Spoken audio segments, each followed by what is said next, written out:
todas y todes. Damos inicio a nuestro tercer día del quinto encuentro internacional de dramaturgia CaliDrama, Paisajes Bioemergentes, un evento organizado por el Grupo de Investigación de Dramaturgia Cali, Tejidos sin Agujas, y los semilleros de investigación Sidra y Cierre, del Instituto Departamental de Bellas Artes, Cali. Un saludo para ustedes, todas las personas que nos acompañan aquí en la sala Cali Teatro, que es una sala emblemática del teatro en la ciudad, y también para aquellos y aquellas que nos acompañan en el Facebook Live. Les recordamos que este espacio se realiza mediante convocatoria abierta, así que con la posterior selección de las ponencias que harán parte del encuentro, teniendo en cuenta la relación con el tema sobre el cual estamos reflexionando en cada edición. Hoy tenemos el gusto de compartir con ustedes dos grupos que tienen en común el trabajo con las comunidades y los territorios.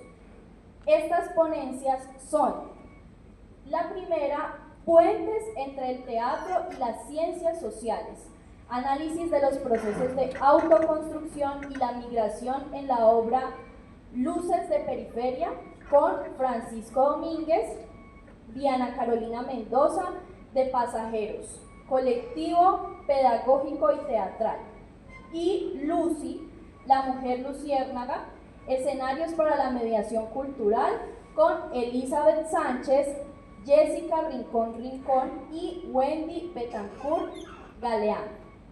Les recordamos también que cada trabajo tendrá 40 minutos de presentación y 20 minutos de conversatorio con ustedes.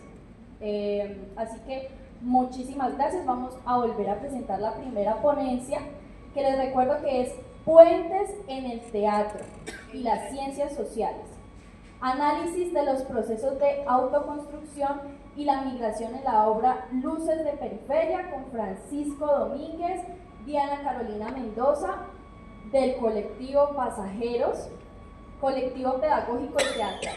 Entonces, por favor, le damos un gran aplauso. Bienvenidos. Les hacemos entrega de un pequeño souvenir de parte del encuentro de dramaturgia.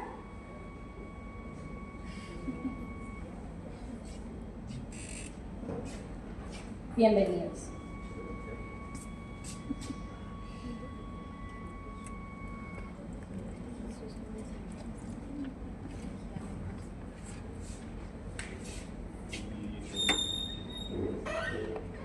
¿Me escuchan o con micro? Listo. Si en algún momento se me agota o se nos agota la voz, dicen, exigen el micrófono, ¿vale? ¿Ahí se escucha? ¿Sí? ¿Se escucha? ¿Se escucha? Ahí. Pero la transmisión es de la transmisión. Ok, ahí. Listo. Bueno, buenas tardes, ¿cómo les va? Muy bien. Gracias. Vale, ¿arrancas con las preguntas? ¿O arranco yo? Bueno, nosotros vamos a iniciar con un pequeño ejercicio, solamente para ubicarnos en la temática de lo que vamos a hablar el día de hoy. Y para este ejercicio necesitamos que cada persona tenga las manos libres y le quede muy fácil levantarse del puesto. ¿Listo? Entonces, si tiene la maleta acá encima, pues la pone al ladito. Si alguien sufre de las rodillas o tiene no tiene posibilidad de levantarse, pues también puede estirar la mano lo más alto que pueda. Sí, la idea es resaltar algunas personas dependiendo unas afirmaciones que vamos a realizar. ¿Listo? Entonces, la persona que se sienta identificada con esta afirmación, lo que hace es levantarse del puesto, no más. La persona que no se siente identificada se queda sentada y observa a quienes se levantaron. Lo mismo, las que se levantaron observan. La idea es hacer como un ejercicio de reconocimiento colectivo entre los que se levantan y las personas que se quedan sentadas, ¿correcto? Bueno, una primera pregunta ahí como para romper el hielo. A ver, ¿A quiénes les gusta el chontaduro?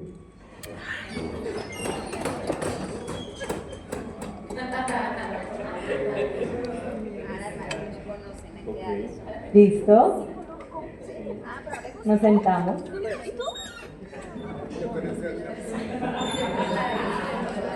Por allá arriba también estamos participando. Muy bien.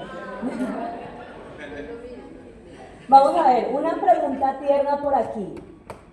Las personas que tienen mascotas.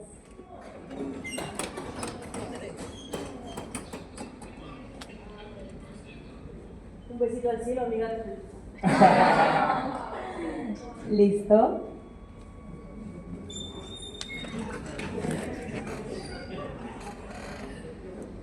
Las personas que viven en Cali.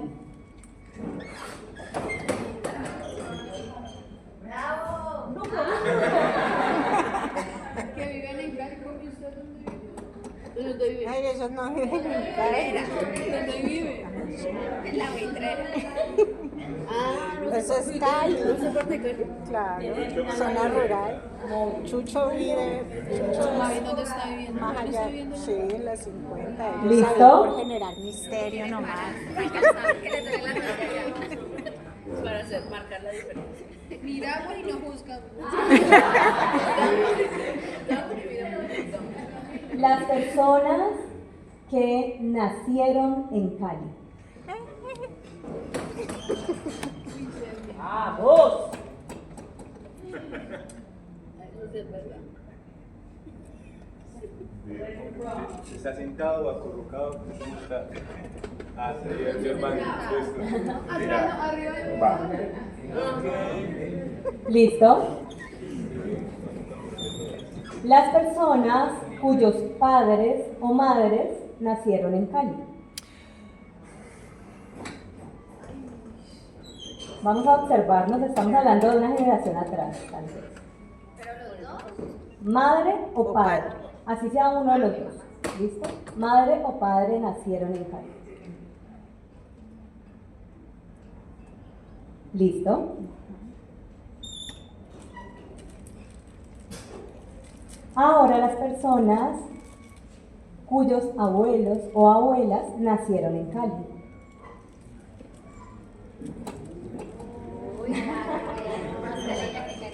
Observemos quiénes son estas personas cuyo abuelo, abuela, por parte de mamá o papá, nacieron en Cali. Es una ciudad de migrantes. Eso. Esa sería como la primera conclusión del ejercicio y de la presentación que les vamos a ¿Listo? Nos hacer sentamos. el día de hoy. Es que,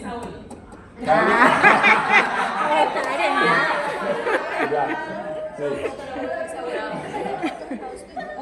Es que sí, Cali es una ciudad de migrantes y en ocasiones olvidamos que Cali, como la mayoría de las ciudades, son productos de olas migratorias, de procesos migratorios que han venido transformándola e dinamizándola como ciudad. Tal vez un poco por eso la apuesta es el último momento del título, que es la migración, porque consideramos que es importante reconocer ese derecho que tenemos como seres humanos y también esa constancia. Ya en ocasiones creemos que hemos nacido aquí en la ciudad, que somos caleños, no sé, pero somos chontados porque bailamos, porque no sé, cualquier cosa, yo no bailo, entonces no soy caleño.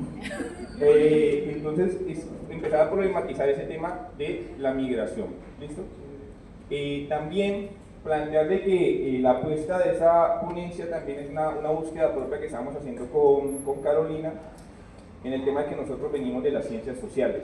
Nosotros inicialmente arrancamos formándonos o deformándonos en ciencias sociales y luego llegamos al teatro, y cuando estábamos en el teatro volvimos a las ciencias sociales porque nos salió la posibilidad de estudiar una maestría, y luego dijimos, bueno, ¿qué hago con mi vida? Entonces empezamos a decir, no, hay que tejer puentes, y un poco esos puentes se fueron tejiendo con luces de periferia, y pues eso es un poco también lo que les queremos hablar el día de hoy, cómo esos puentes los hemos ido tejiendo con el colectivo Pasajeros a partir de la obra de luces de periferia.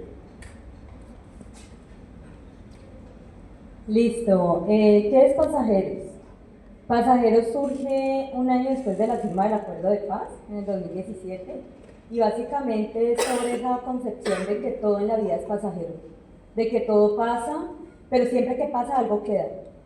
Entonces la idea es una apuesta por la paz, por la forma de construir mundos posibles a partir del teatro, de la pedagogía, y pues por eso se escribe con Z de paz. Decimos pasajeros con Z de paz, nace desde eso, de ese momento donde me conozco con alguien, es como si yo fuera llena de pintura, y siempre que me encuentro a alguien dejo un pedacito, ¿sí? Siempre dejo a esa persona tocada, pero también yo llevo algo de esa persona, o de ese espacio, de esa experiencia. Entonces Pasajeros hace como una, digamos, como una conmemoración a esos espacios donde se teje en paz, pero desde ese momentico que fue, ese momento significante. Sí, y en esa misma línea nosotros tenemos una apuesta de creación artística, de investigación y también de formación cultural. El día de hoy vamos a ahondar un poco en la línea de investigación, cómo se ha dado a partir del proceso de creación. Vale, nosotros arrancaríamos un poco desde la teoría que se viene planteando en las ciudades latinoamericanas, en el cual se expone que son ciudades poco planificadas, se expone que por lo general tienen una característica de que tienen asentamientos informales, cosa que en ocasiones no pasa en otro tipo de ciudades, y que también empiezan a partir de los 80-90 la proliferación de las unidades cerradas, y que son como, ahora que también hay un gran boom en esa parte de unidades cerradas, también en viviendas de interés social y viviendas de interés prioritario. Sí, lo que pasa es que la problemática que comienza a inquietarnos realmente no es una problemática de Cali, sobre todo porque nosotros caminábamos como, bueno, la ladera, el oriente, la parte periférica, todo esto, pero cuando nos damos cuenta es una problemática de ciudades latinoamericanas. Entonces, realmente usted va a Lima, usted va a Santiago de Chile, usted va para Argentina, va para Ecuador, va para Bolivia y encuentra el fenómeno de los asentamientos informales, con diferentes nombres, ¿cierto? Pero ocurre que también aparece lo que dice Francisco, aunque esto es mucho más reciente, digamos de los 80 para acá, los encerramientos urbanos, es decir, todo lo que son unidades cerradas, que ya no solamente son para una clase, digamos, de élite, sino que realmente cualquiera puede acceder a vivir, así sea de arriendo, en una unidad cerrada. Sí, de hecho hay proyectos de vivienda social que se hacen en unidades cerradas. Y dato curioso, a medida que vamos pasando las diapositivas, vamos a estar colocando algunos fragmentos de la obra, de textos de la obra, para también irlos como conectando con esa reflexión. Un poco aquí surge que en esa velocidad que tiene la vida urbana en las ciudades, también se pasa a un ejercicio. Pero espérate, leámoslo, es que a mí me parece que una cosa es ver el fragmento y otra cosa leerlo, y verlo en la obra es mejor. Dice, hay una parte donde los juglares dicen, los habitantes dicen, la ciudad nos recibía con su velocidad, indolencia y anonimato, 3 elementos esenciales de la vida urbana. Estamos hablando de migración campo-ciudad, ¿listo? Vale, otra característica que vamos a tener es que esa población que va llegando se va localizando principalmente en las zonas periféricas de la ciudad, ya en zonas que en ocasiones tienen prácticas de elementos campo-ciudad, como se me fue el concepto de cuando tienen cosas de campo-ciudad, periurbano. El periurbano, vamos a áreas periurbanas. Periurbanas, y también vamos a entender de que en Latinoamérica, a diferencia de lo que pasó en los países europeos, la migración no se da por un proceso de atracción, sino de expulsión. ¿Ya? Paul Singer va a plantear que a diferencia de que las ciudades europeas tenían un desarrollo y empiezan a jalonar esa migración porque necesitan una mano de obra para las fábricas, aquí lo que va a pasar en las ciudades latinoamericanas es que por cuestiones de violencia va a haber una expulsión de las personas en el campo y van a llegar a las ciudades. ¿Listo? Tenemos también otra frase de la obra donde dice, golpeábamos el pavimento infértil queriendo sembrar.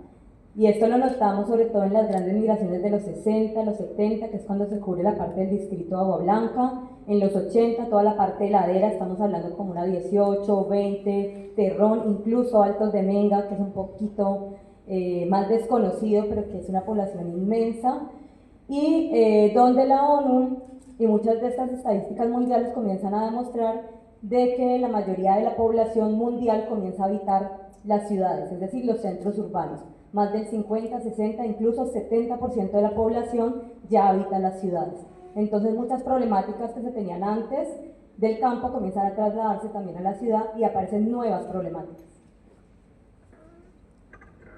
Vale. Ok, estudiando un poquito, bueno, ¿en qué momento se unen las ciencias sociales y el teatro? Uno dice, bueno, esto como que no tiene nada que ver, ¿cierto? Cuando nosotros estábamos estudiando la licenciatura en ciencias sociales, ya estábamos haciendo teatro de una manera un poco exploratoria, ¿cierto? En varios talleres, institutos, en el IPC de hecho, y con varios docentes, varias técnicas. Y nosotros decíamos, pero esto qué tiene que ver, allá se montan obras y aquí uno está estudiando como puros autores y analizando y todo esto, ¿cierto? Pero había un profe que decía, eso se tiene que unir porque si está en ustedes esa pasión, eso se está uniendo. O sea, ya un cuerpo lo está uniendo. Entonces no tiene sentido de que ustedes sigan viendo el teatro por un lado y las ciencias sociales por el otro. Digamos que con la maestría y otros procesos anteriores que ahorita les vamos a contar, se unen de una forma de comunicar de una forma más estética, más metafórica, más trascendente, también problemáticas que hemos investigado. Pero ya yéndonos a la historia, más o menos desde el siglo XIX, ya comenzaban a unirse. Si ustedes comienzan a ver un poquito la teoría de Stanislavski, ya se unía un poquito con la psicología, con el psicoanálisis, ya estaba entrando en ese campo. Bertolt Brecht ya estaba uniéndose con las discusiones sociológicas de esa época, ¿cierto? Un poco con la conciencia de clase, y ya su teatro estaba posicionado en esta misma línea, ¿cierto? Desde la Alemania de esa época. Nos damos cuenta, un poco más contemporáneo, ay, se me fue el nombre, el de la antropología teatral. Barba. Eugenio Barba, perfecto. Comienza a analizar la línea cultural del teatro también, cuáles son las formas, cuáles son los ritos, el cuerpo, cómo responde, los ojos, cómo se mueven. Todo este estudio corporal y antropológico que hace Eugenio Barba tiene como base también los estudios de antropología y de la cultura que se tenían en esa época. Mucho más acá, ya hablando de la corriente latinoamericana, digamos con todo este boom de los 70, donde está la teología de la liberación, donde está la pedagogía del oprimido, donde aparece el concepto de educación popular, que de hecho nace en Latinoamérica. Ustedes se van para Europa y allá estudian pedagogía social. Acá hay licenciatura en educación popular o mucha formación en educación popular, pero en Europa es pedagogía social. Entonces digamos toda esta línea latinoamericana, que luego se va a volver decolonial, comienza a explorar lo teatral como forma de alfabetización. Digamos que ya no se llama como alfabetización, pero sí son procesos de acompañamiento y coaprendizaje con la parte cultural, con la parte social, con la parte incluso que demanda unos derechos, que visibiliza unas problemáticas. Y allí aparecen, por medio de técnicas, sobre todo cualitativas, autores como Augusto Boal, ¿cierto? Que va a trabajar la pedagogía, el teatro del oprimido. Y que ahorita pues ya tiene muchísimas vertientes, hay cosas muy cuestionadas en este momento de su técnica, otras que se han fortalecido y que funcionan muy bien, y otras que se han adaptado. Pero digamos de ahí viene también como esta unión entre lo que podría llamarse ciencias sociales y teatro. Vale. Entonces, en torno a eso, nosotros hicimos cada uno hizo una tesis, pero teníamos como unidad de objeto de estudio, era como la vivienda, cada uno se enfocó en diferentes puntos en la vivienda, y encontramos que en ambos casos se daban conflictos territoriales, ¿listo? Que estaban presentes, y en esa sí ya se va a enfocar principalmente luces de periferia, y es en los conflictos que se dan en los asentamientos informales en la ladera. Y a pedido de Carolina seguiremos leyendo las pequeñas frases que aparecen. ¿Listo? Ríos de gente inundan la ciudad, escapan del monstruo de la guerra, del sonido de cuervos y gallinazos que anunciaban el eclipse del alma de un paisano. Un poco también ese es como un ejercicio que hacemos allí para la presentación de personajes, y en este mapa que están viendo ustedes allí aparecen los asentamientos humanos de desarrollo incompleto de Cali según el POT del 2000.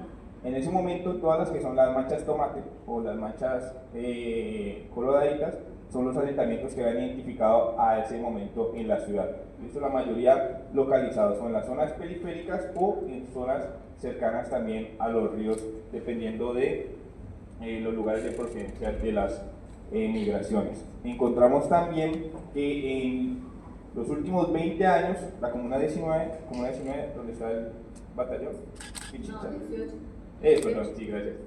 La Comuna 18, donde está el batallón Pichincha, ha pasado de tener el 4% a tener el 6% de la población de la ciudad de Cali. En este mapa evolutivo que logramos... Pero te hago una pequeña explicación. Dale. Esta es un pedacito de la Comuna 18. Si ustedes se ubican acá, está en la calle Quinta. ¿Ya? Esta es la entrada por Meléndez, que está en la carrera 94, y esta es la mancha de los cuarteles del batallón. Aquí donde termina esta mancha, aquí está la estación Capri. Sí, aquí está Psiquiátrico, Nápoles, todo esto. Entonces, para que se ubiquen de que esta comuna realmente tiene como dos entradas, porque el batallón está como en la mitad, como que la divide de alguna manera. ¿Cómo se conecta? Por la ladera. Si nos vemos en altura, esto va creciendo así. Y esto ya es ladera, y es donde Francisco pues va a explicar toda la... ¿Sí es así, cierto? Sí. Y este es el río Meléndez, ¿cierto? Que llega aquí a la Quinta, acá está Unicentro, más o menos eso. ¿Quedó clara la explicación? Sí. Ahí la ubicación. Bien, esas fotos que ustedes ven son fotos aéreas, ustedes las pueden revisar de cualquier lugar de la ciudad en Google Earth, ojalá me paguen por la foto publicitaria. Esta es la más antigua, sin más visibles que tenía, era hasta el 2001. Si ustedes logran ver, no sé qué tanto se ve la definición desde allá, aquí todo esto era una zona verde y habían algunas unidades de vivienda. ¿Listo? A medida que pasa del 2001 al 2007 vemos como la zona gris va aumentando, no solo a nivel de densidad, sino también de altura. En el 2012 se vuelve cada vez más densa la concentración de personas, y no sé si esta zona de aquí, si conocen Alto de Santa Elena, Sí. las viviendas hechas con plata con plata. Y vemos cómo se va creciendo esa densificación. O sea, aquí estamos hablando del 2000 para acá, donde podemos tener esa evidencia de esas fotografías para ver cómo las olas migratorias, el movimiento poblacional también va generando el crecimiento de la ciudad, va generando que la ciudad se expande y también se generen otro tipo de oportunidades y de necesidades.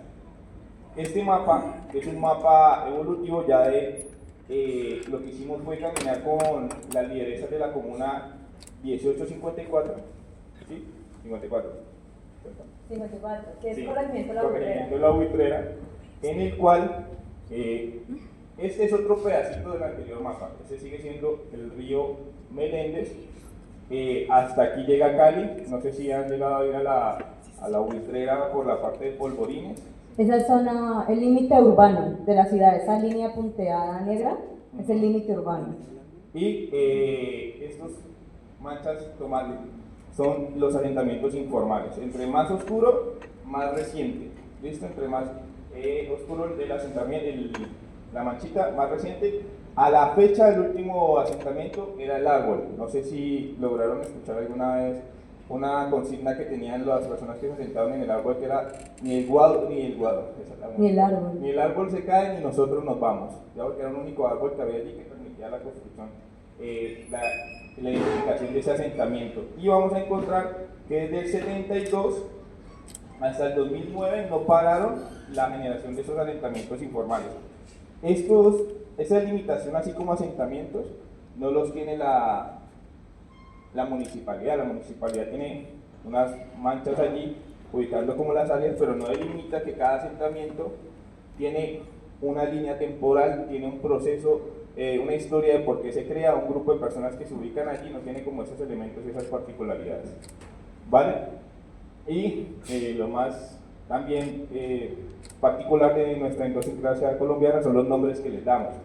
Entonces ya no son asentamientos informales, sino que legalmente se llaman como asentamientos humanos de desarrollo incompleto. No sé, están así, están atravesados por una línea de un discurso de desarrollo.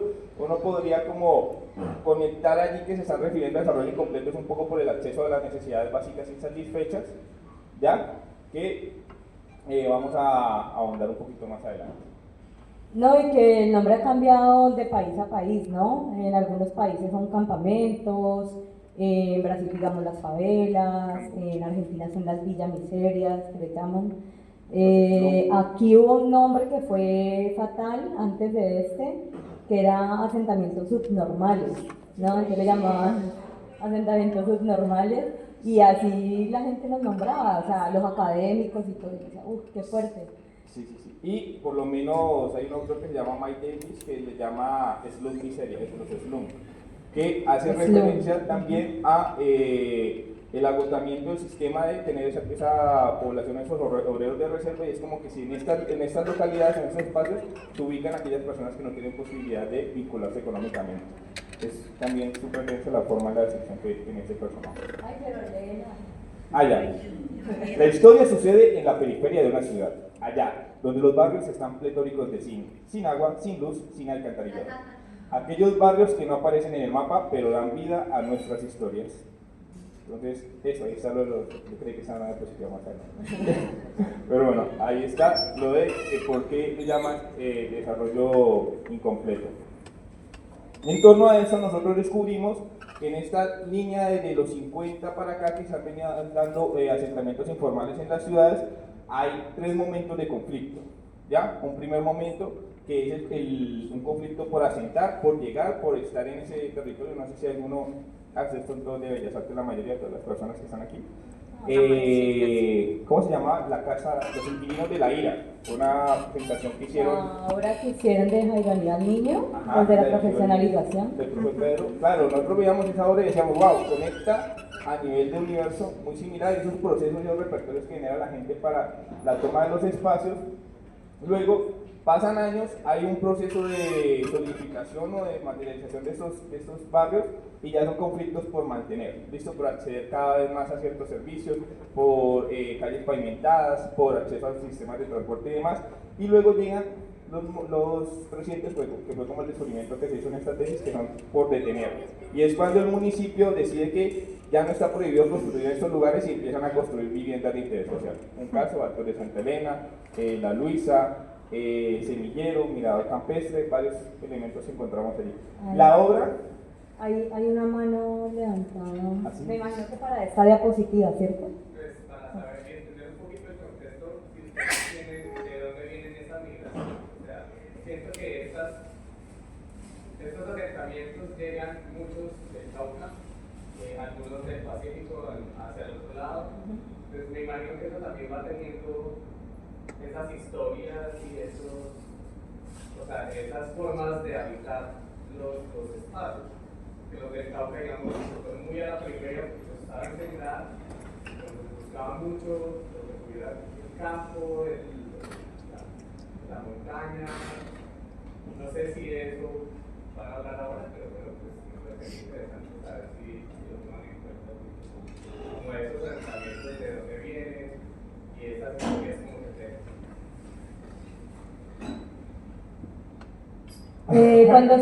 Cuando se mira el tema de migración, sobre todo en Cali, de cómo se ha ido construyendo la ciudad, generalmente se coinciden por las caracterizaciones que se han hecho. Es que en la parte de Oriente tenemos mucha migración del Pacífico.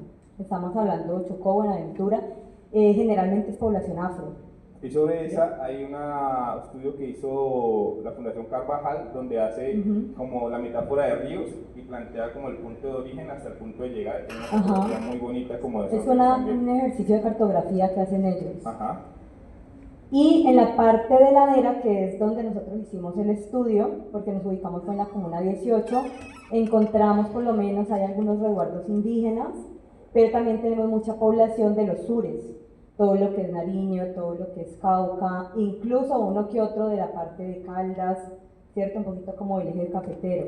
Y cada una también va a responder también a elementos de oleadas de violencia en diferentes territorios. O sea, ahí ya debería ahondar un poco más, y uno encuentra que cada asentamiento en ocasiones también responde a procesos de violencia en el exterior o a procesos también de violencia interna de la ciudad.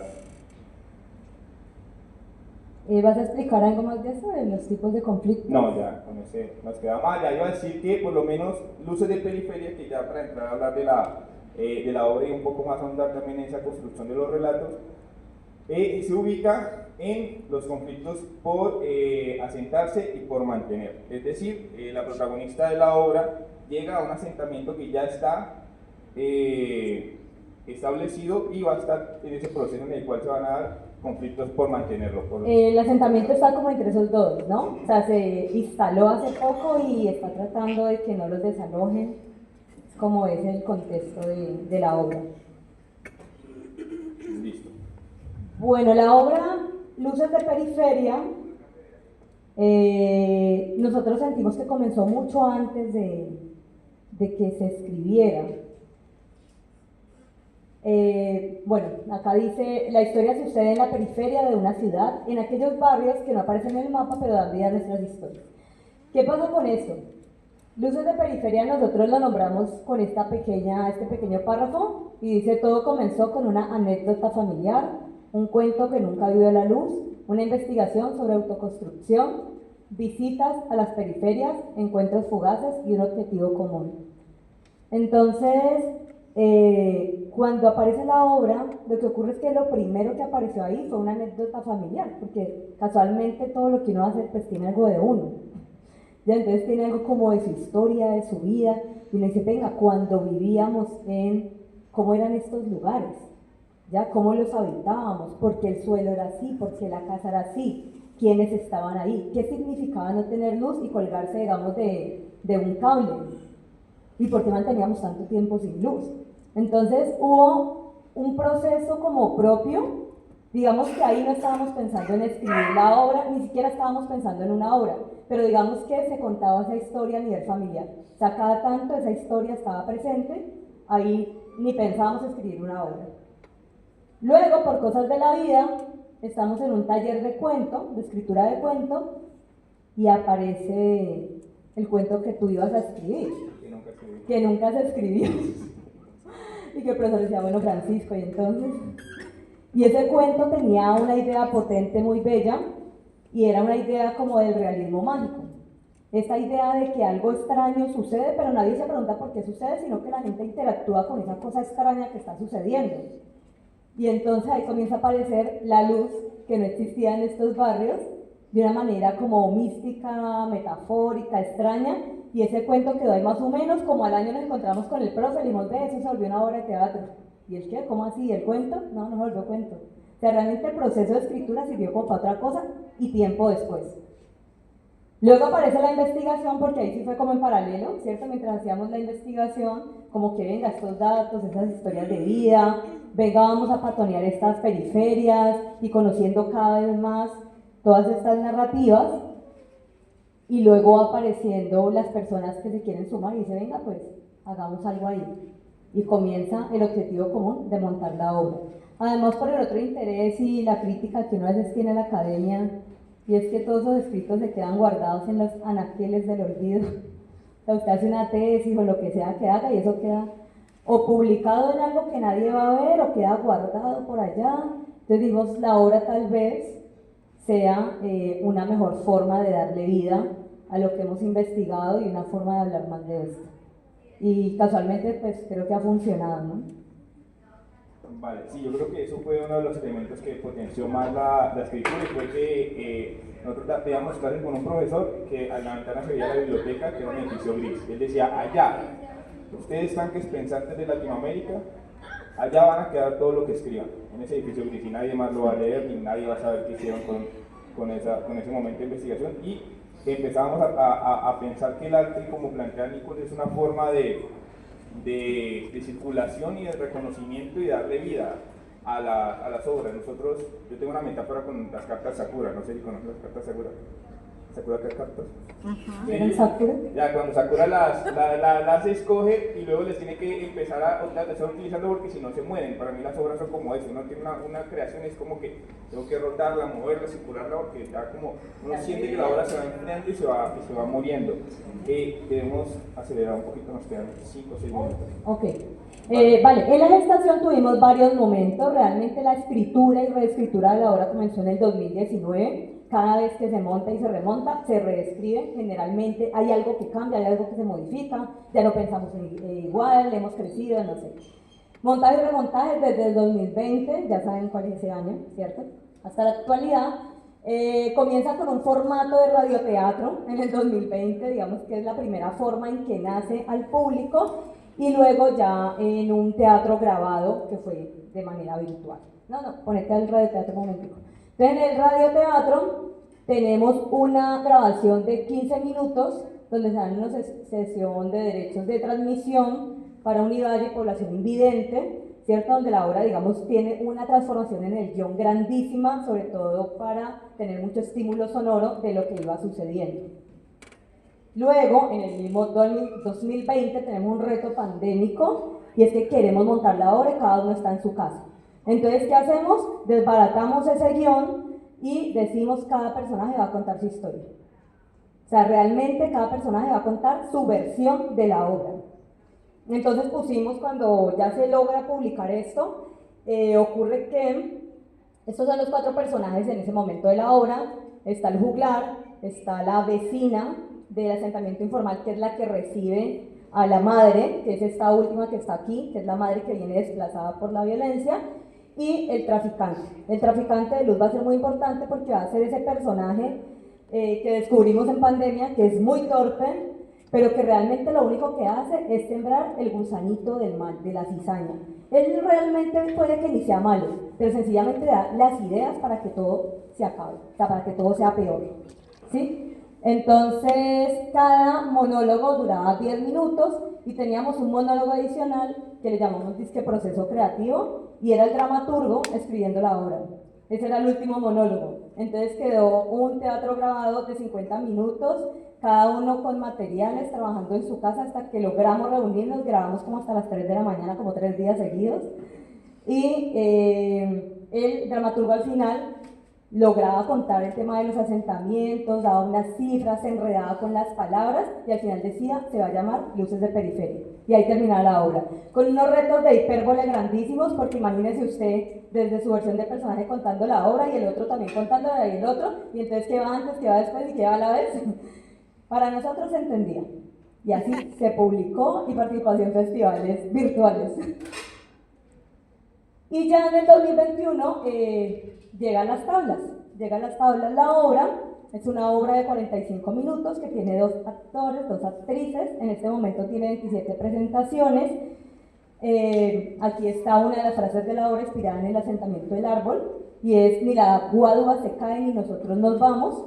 Y algunas personas que conocen esta lucha del asentamiento dicen, eso yo lo escuché en tal parte, y yo les digo, sí, es de ahí, realmente hace parte de eso. Aquí contamos un poquito la sinopsis de la obra. Una mujer embarazada y desplazada por la violencia llega a La Esperanza, un asentamiento informal ubicado en la ladera de la ciudad de Cali. Después del parto, la bebé sufre una amarillitis severa que hace que brille por las noches. Cuando la comunidad descubre esto, aprovecha la luz para construir las casas y legalizarse, llevando al desenlace un final inesperado. Ya, entonces digamos que esa bebé va a ser el elemento de realismo mágico que va a darle motor a toda la historia, a toda la obra. Los elementos simbólicos. Algo que nos decían mucho en las entrevistas es: la guadua no se entierra, la guadua se siembra. Eso hay todo un misticismo sobre la guadua como elemento de construcción, y pues los elementos que utilizamos en la obra, ¿no? También la obra está muy acompañada de ladrillos, son unos elementos muy mínimos para tratar de a partir de ellos generar como todo el escenario simbólico. Y también tenemos una apuesta que, como la obra nace de la periferia donde se dan procesos de autoconstrucción, también pensábamos en una obra que pueda ser presentada en cualquier lugar, ya que se puede presentar tanto en una sala de teatro como en la caseta de un barrio, como en la cancha de un barrio, en cualquier lugar que nos permitiera simplemente colocar las 5 guaduas, los 12 ladrillos y arrancar el montaje y la presentación de la misma. Estos son, digamos, los aprendizajes que tuvimos en ese camino de construcción de esta obra. La primera, lo que decía Francisco, podernos presentar en espacios convencionales y no convencionales. La segunda, tener diferentes lenguajes de narración, pues pasó por radioteatro, luego teatro grabado, luego ya como en tablas.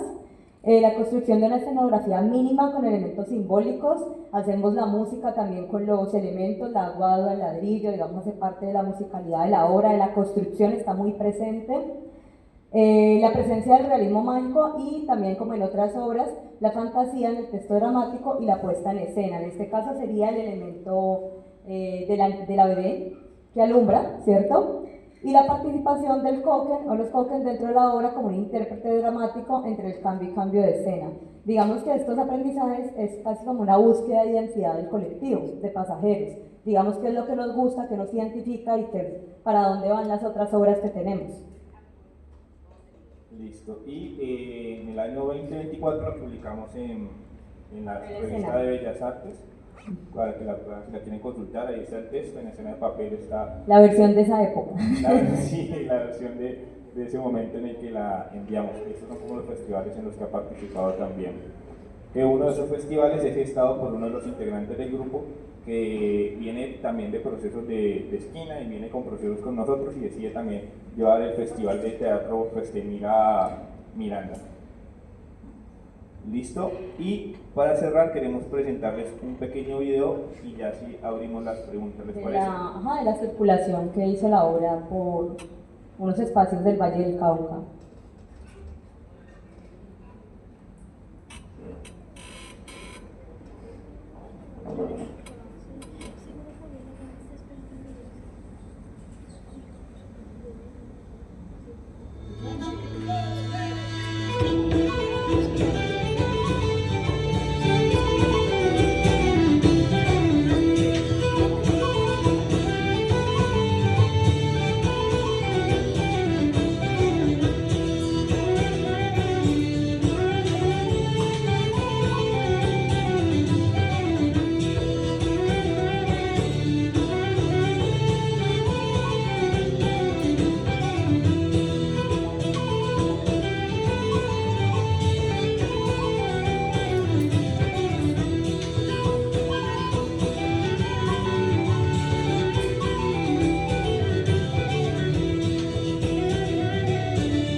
Bueno, muchísimas gracias.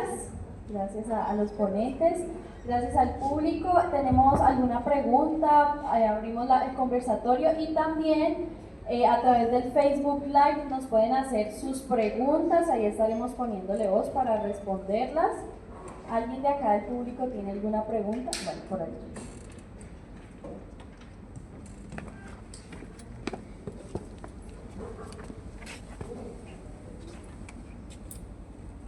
Hola, bueno, pues muchas gracias. Me parece importante hablar de las poblaciones migrantes y sobre todo esta investigación que se enfoca en lo etnográfico. Y mi pregunta va enfocada pues supongo que se ha presentado la obra a estas personas migrantes. Me interesa saber cuál es el recibimiento de estas personas a propósito de la investigación y bueno, también de la obra, claro. Bueno, nosotros una de las presentaciones que realizamos fue en un festival que hacen en la ciudad de Tacna. Tacna es una ciudad fronteriza entre Perú y Chile. Entonces digamos que la obra pues funciona muy bien con el tema, ¿cierto? Nosotros teníamos dos funciones, un día en un colegio y al otro día en el Centro Cultural de la ciudad. El día que presentamos en el colegio fueron para estudiantes como digamos de últimos grados, ponele, no sé, octavo, noveno, décimo y 11, los últimos grados. Al siguiente día, y siempre hacemos foro al final, al siguiente día lo presentamos en el centro cultural. Había una señora con una niña y un niño pequeño. Entonces, cuando hicimos el foro, la señora habló y nos dijo: mi hija dijo que yo tenía que ver esta obra porque era mi historia. Mi hija la vio ayer en el colegio y por eso vine hoy. Entonces venía con los dos niños y comienza a contarnos cómo fue su historia de migración a Chile, Arica. Y cómo en Arica comienza a hacer todo esto, a construir la casa. Algo que tiene particular los procesos de autoconstrucción, y se dice en una parte de la obra donde ellos están construyendo, es que en el día trabajan en la ciudad, y ellos dicen: allá está Cali. Entonces en el día asean casas, construyen casas que no van a volver a pisar después de construidas, barren las calles, o sea, hacen todo eso en la ciudad y en la noche trabajan en su casa. Entonces son como hormiguitas que están trabajando por la noche, están cuidando el espacio y trabajando por la noche. Y la señora nos contaba eso fue, ella vivió esa experiencia durante un tiempo, luego volvió a Tacna, y bueno, digamos que ya no está en condición de migrante, pero fue parte de la experiencia. ¿Y se ha presentado aquí en Cali, en el asentamiento, por ejemplo, o en otros espacios migrantes? Sí, aquí se ha presentado también con personas migrantes de la ladera. Una de las últimas fue nos habló una compañera de Altos de Menga, no sé si conocen Altos de Menga. Ella vio la obra y dijo: es lo que vivimos allá, por el tema del agua, por el tema de la conexión, por el tema de que nadie nos ve, nadie sabe quiénes somos. Entonces, ahí se presentó en La Unión. El público eran de un asentamiento de La Unión, que La Unión pues es un municipio pequeñito. Y los que fueron, de hecho, nos prestaron los ladrillos, porque nosotros íbamos para La Unión y no, pues ayúdenos a conseguir los ladrillos. Y el compañero que nos programó allá dijo: las personas que van a venir acá han vivido esto y les van a prestar los ladrillos para la obra. Entonces fue como muy bonito porque eran los ladrillos de ellos en la obra y nosotros construyendo con los ladrillos de ellos. Muchas gracias. Claro, también hubo un momento que presentamos en Los Lagos y hubo una identificación clara del personaje traficante con los oportunismos de diferentes olas políticas. ¿Ya? Entonces se encuentran en este personaje del traficante el oportunismo de asentamientos en los que uno va y dicen: ese poste lo puso Dilian, o este cable o esta electricidad la puso Oscar Iván, ya en momentos previos de campaña. Entonces hubo una escena en la que alguien le gritó al traficante: te vas a morir por todo lo que has hecho. Entonces también hay a veces una identificación en esos arquetipos de los personajes referente a lo que se va construyendo también con la obra. Son personajes alegóricos desde la obra, ¿no? Entonces el traficante, a pesar de que es como el que siembra el mal, pues realmente es muy torpe, es muy fracasado, ¿sí? Pero son alegorías. Lo mismo la madre, a pesar de que ella es la de la profunda tristeza en toda la obra, después cuenta su historia en una escena, cuenta su historia y es ternura y alegría de cómo ese pasado puede renovarla a ella para seguir. Bueno, hay como mucha alegoría en eso.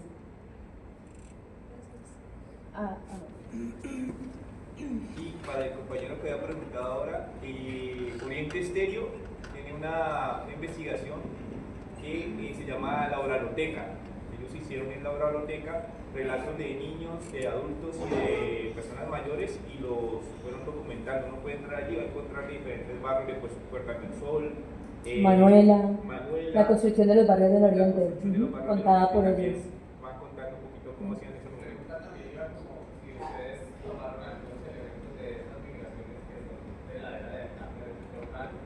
Para la historia, para entender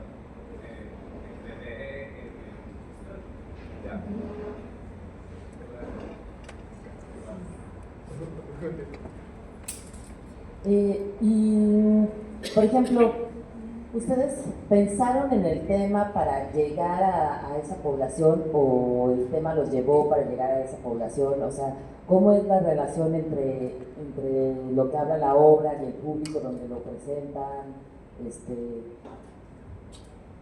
La obra en muchos casos se ha presentado, digamos, público general, ¿cierto? Generalmente como se presentan las obras o en un teatro o en un festival, pero cuando hemos presentado proyectos, digamos en el caso de la circulación, sí preferimos que haya un público que, digamos, tenga estas problemáticas o pueda identificarse. Digamos, ya cuando presentas un proyecto, no importa si la obra se presenta en una cancha, en un parque, no pasa nada, porque precisamente queremos que llegue ese tipo de público, que lleguen familias. Ya en términos de teatro y festivales, pues es donde nos pongan. Sí, y también está... Vale, nosotros en la obra como tal arrancamos sin ninguna propuesta creativa. O sea, cuando arrancamos la investigación, llegamos a la zona periférica, nos contactamos con las mujeres líderes de ese espacio, empezamos a hacer la investigación y posteriormente se juntan los datos que teníamos de la investigación con la idea de contar una historia de cómo alguien que tiene amarillitis brilla en la oscuridad. Y entre esas dos uniones vamos tejiendo y vamos encontrando conexión como con las historias también que nos han contado, por lo menos a la pregunta que hacía el compañero ya de, bueno, esa frase de ni la guadua se cae ni nosotros nos vamos, viene también del proceso de ni el árbol se cae ni nosotros nos vamos. La frase de que la guadua no se entierra, sino que se siembra, hay que cortarla en determinado tiempo y en determinado momento, y va saliendo de allí. También hay un momento en que durante el parto, que pasan los personajes diciéndole a la madre que está en depresión, tome colada de plátano para que le baje leche, póngale la manillita roja para que no se la ojeen, cosas allí de esas creencias que vamos colocando y van involucrando también en ese punto. Posteriormente retornamos como con las mujeres que estábamos allí trabajando, hicimos unos talleres de teatro que duraron alrededor de 3 años con la comunidad de la caseta, que vimos viendo cómo se fue construyendo también, y con ellos fuimos haciendo montajes con las infancias que participaban en torno a lo que ellos nos decían del fenómeno del niño y el fenómeno de la niña, y cuál era el problema de que cuando llovía aquí en Cali quitan el agua y no llega a las laderas, pero cuando no llueve, no llega el agua, y cuando llueve sufren problemas de deslizamientos. Ya, entonces en torno a eso ellos también fueron aportando a otro montaje que se hizo ya directamente con ellos y con ellas participando. Y se me fue la otra idea.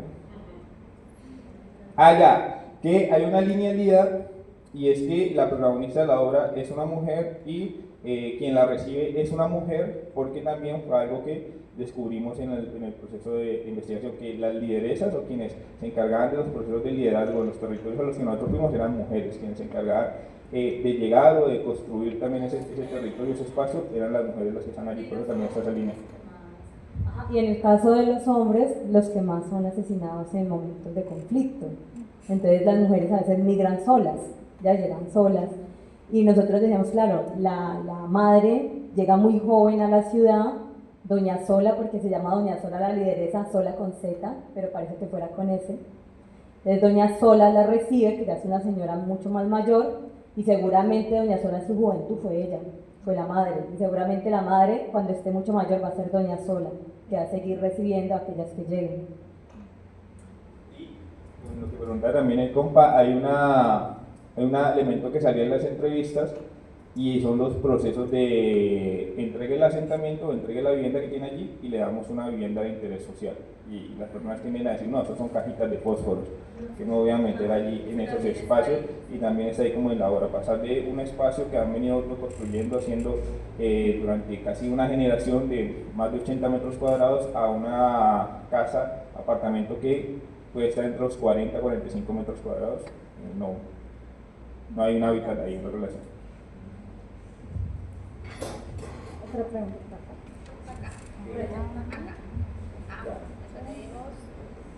Listo, hola, ¿cómo están? Yo tengo una pregunta acerca del realismo mágico, creo que me llama mucho la atención, y es como pues, una pregunta más a nivel dramatúrgico, ¿no? ¿Cómo aparece? ¿Por qué aparece? Porque a mi parecer pues coloca la dramaturgia en otro lugar, como que es mucho más lindo y lo va a hacer mucho más interesante. Entonces quería saber cómo aparece dramatúrgicamente o cuáles fueron las decisiones para que apareciera. Ok, y muchas gracias. ¿Contestamos allá o hacemos toda la ronda? ¿Contesta? Listo, contesto. Bueno, eso se lo debemos a los talleres de escritura que veíamos con un compa y discutíamos esa diferencia entre realismo mágico, ciencia ficción y fantasía. ¿Ya? En la ciencia ficción todo lo que pasa trata de ser justificado con elementos científicos, como lo de Julio Verne, lo de Asimov, todos estos padres. En la fantasía trata de construirse un mundo donde lo que pasa tenga lógica en ese mundo. ¿Ya? En Narnia, El Señor de los Anillos, y creo que Star Wars está como entre un lado y el otro, está ahí como en la mitad. Mientras que en el realismo mágico latinoamericano pasan cosas extraordinarias en la vida cotidiana y nadie se pregunta por qué. La gente vive como con ellas, va viviéndolas. Matan al hijo de Aureliano, viene un hilo de sangre, recorre todo el pueblo y le avisa a Úrsula que mataron a su hijo. Pero ya no se pregunta cómo un hilo de sangre llega hasta acá, si se desangró el hijo o no en eso. Entonces el realismo mágico en esta obra aparece principalmente en la figura de que hay una persona que da a luz y debido a ese proceso de depresión que tiene, no tiene unos ejercicios de cuidado de cómo criarlo. Entonces hay una cosa que se llama ictericia. Eso ya, la ictericia hace que uno no procese la bilirrubina y se vuelva amarillo. Y si se vuelve amarillo, queda amarillo. Y tiene que asolearlo y demás. Como eso no pasa, entonces la niña empieza a brillar en la oscuridad. Nadie se pregunta por qué brilla en la oscuridad, nadie empieza a buscar justificación y no que empiezan a trabajar como con eso. La niña que brilla en la oscuridad, nosotros venimos a trabajar en la noche, no tenemos electricidad, funciona la niña para estar en ese ejercicio de que nos ayude a construir durante la noche. Entonces allí aparece como anclado. Vale. Bueno, dos intervenciones más, que acá y allá con la maestra Luisa, ¿cierto? ¿No? ¿Nadie más? Ah, bueno, entonces la última intervención y... Sí, buenas tardes. Un poquito una idea en borrador. Estamos en un momento de un cuerpo descorporalizado. La imagen es un cuerpo que camina sin cabeza. Este cuerpo avanza buscando la comida, avanza buscando la sobrevivencia. En el momento actual es esa imagen, un cuerpo sin cabeza que avanza con el estómago, resuelve su devenir, su supervivencia. O sea, es un momento de lo digital. O sea, la cabeza fue sustituida por los aparatos. La cabeza tiene una extensión en el celular. Esto no es que me esté inspirando aquí, es Pompey Oliver, un argentino reflexionando acerca del cuerpo. ¿Qué lugar tiene el cuerpo ahorita en la dramaturgia, en este momento tan fuerte tecnológicamente? Y lo otro, me hace falta aquí Dilian tomándose su tintico fresco en la tarde en este relato. O sea, solamente el juez lo menciona como que Dilian vino y puso un póster, ¿cierto? O sea, está otra vez en un lugar como el barrio, ese barrio violento, agresivo, precarizado, ¿cierto? Que es un lugar para ir ahorita a hacer un paseíto porque te pueden robar. Entonces quería un poco reflexionar acerca de qué lugar tiene este cuerpo en este momento y también por qué no está esta otra ciudad que digamos precariza, esclaviza, somete a toda esta gente que va al barrio y luego a su casita a trabajar.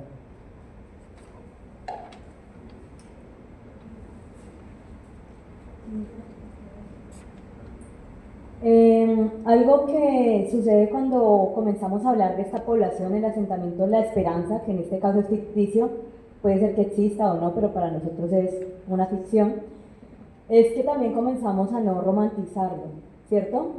Como que, bueno, acá de pronto les toca trabajar y pobrecitos tienen que llegar acá a trabajar y eso, sino que realmente en estos espacios también hay unos conflictos que comienzan a surgir, porque hay unos liderazgos que no se entienden, porque hay una figura, digamos, ahí está el traficante de luz, pero hay muchos tipos de traficantes realmente. Están los tierreros, están los de agua, están los de no sé qué, o sea, hay muchísimos agentes de poder dentro de ese mismo territorio que hacen de que esa población pues tampoco sea, que sea tan fácil construir esa esperanza, por eso se llama intentando construir la esperanza. Ellos toda la hora están intentando construir la esperanza. Entonces, algo que dejamos claro es no vamos a romantizarlos, sencillamente vemos que hay elementos que son de conflicto y que incluso hasta el alma más pura que uno dice, ayuda tal, puede en algún momento ceder a una oferta de lo que caiga, y entonces también puede suceder. Y eso es lo que va, digamos, agrandando el conflicto de toda la obra. ¿Ya? Entonces, la obra puede comenzar, digamos, de una manera, alguien que llega, alguien que recibe de una manera muy bonita, pero poco a poco vamos viendo estos agentes que van apareciendo, estas nubes, estos borrones, ¿cierto?, que comienzan a aparecer y que hacen de que sea difícil, de que realmente es muy difícil también, digamos, ese sueño colectivo, y que lo hablamos mucho porque uno dice, pensando en el cuerpo un poco, en muchos de estos asentamientos, cuando se hacen las tomas de tierra, se unen 200 familias a hacer la toma de tierras. Entonces, ¿cómo organizas 200 familias? Y aquí en la ciudad, en una unidad cerrada de 20 casas, no se logran comunicar. Y todos están viviendo juntos. ¿Ya? O sea, o un barrio popular incluso tiene más comunicación que una unidad cerrada. Entonces comienza uno también a preguntarse cómo funciona ese tema de la solidaridad, ese tema de la cooperación, del liderazgo, y bueno, ¿y qué pasa si eso se fractura? Y por eso es que esta niña, a pesar de que va a ser el motor de volver posible a que ese asentamiento pase de la toma a la consolidación, o sea, los dos primeros conflictos que dio Francisco, también va a ser el foco de otros agentes que van a llegar a verla con deseo, a decir, esto es lo que necesitamos, ¿ya? Y va a comenzar a desestructurar todos esos vínculos que hay. Entonces, y eso fue muy difícil porque volver, digamos, un personaje que uno diciendo, pues hay que darle esperanza a la gente, o sea, tampoco vamos a acabar con todo. Un personaje que es muy lindo y que se pervierte, pero cómo demostrar al final de la obra de que él se dio cuenta que cometió un error, o él se dio cuenta de que había otra forma, o de que se dio cuenta de que había cambiado. O sea, cómo demostrar eso sin tener que ser evidentes de que todo el mundo tiene que cambiar y que algunos sencillamente no cambian, porque hay cosas que arrasan. ¿Ya? Entonces también como mostrando no polaridades, sino como esa complejidad de cada personaje. Bueno, muchas gracias, un aplauso para Pasajeros.